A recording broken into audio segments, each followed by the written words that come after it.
bien et que vous êtes bien en forme pour ce nouveau tuto.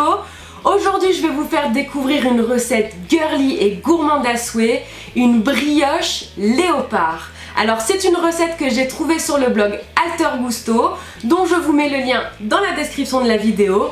Et si vous êtes prêts, tablier sur le dos, vous me suivez, c'est parti! On commence par réaliser la brioche avec 70 g de sucre en poudre, 250 g de lait, 25 g de fécule de maïs, maïzena, 375 g de farine, 50 g de beurre et 8 g de levure boulangère fraîche ou 3 g de levure boulangère en poudre. Dans une casserole, on commence par verser notre lait et la maïzena. On cuit le tout sur feu doux jusqu'à ce que le mélange épaississe.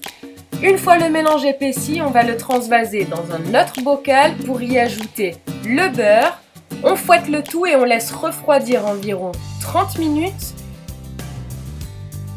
Une fois le mélange refroidi, on y ajoute alors le sucre, la farine et la levure et on vient travailler la pâte au robot ou à la main jusqu'à ce que cela forme une boule bien homogène. Pour réaliser l'effet léopard, on va devoir colorer la pâte avec bien sûr notre pâte briochée.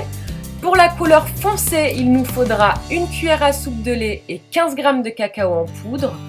Pour le marron plus clair, une cuillère à café de lait et 5 g de cacao en poudre. Et pour la partie claire, les zestes d'un citron. On commence par couper notre boule de pâte en deux. On va prendre une de ces deux parties et on va venir y ajouter les zestes de citron. Ce sera donc la pâte blanche. On récupère la seconde partie dans laquelle il n'y a pas les zestes. On la coupe en deux et on va réaliser nos deux couleurs. Donc une première partie marron clair avec la cuillère à café de lait et les 5 g de cacao. Et la deuxième partie foncée avec la cuillère à soupe de lait et les 15 g de cacao. Et il ne faut pas avoir peur de se salir parce qu'on va travailler le tout à la main jusqu'à ce que le mélange soit bien homogène. Les trois couleurs sont prêtes, on les place dans des bols filmés et on les laisse reposer à température ambiante 1h30.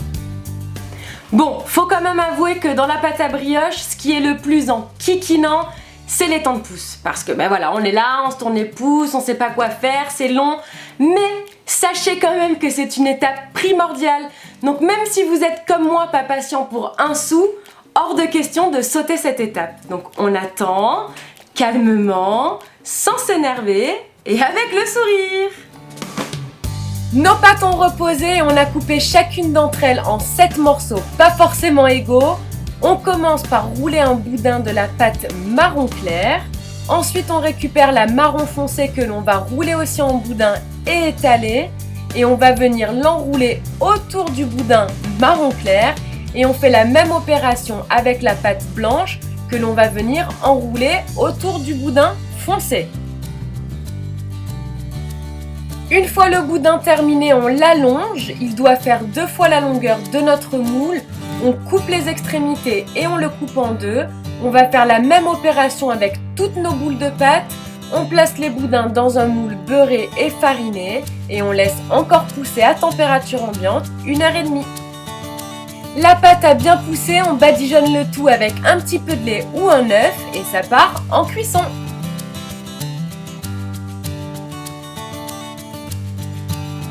Je peaufine la déco avec du chocolat fondu et des noisettes concassées et place à la découpe.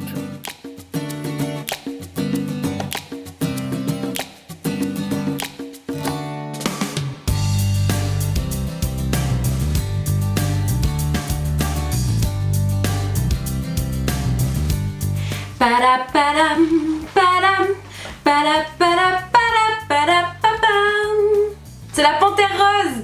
Bah oui, panthère, léopard, c'est presque pareil quoi. Bref, la brioche léopard girly et gourmandissime comme je vous l'ai promise est terminée. J'espère que ce nouveau tuto vous a plu. Si vous avez des questions ou des suggestions de prochains tutos, ça se passe sous la vidéo en commentaire. Cliquez sur ce petit bouton juste là pour vous abonner à ma chaîne YouTube et je vous fais une tonne de gros bisous d'amour sucré et on se retrouve très vite dans une prochaine vidéo. Ciao!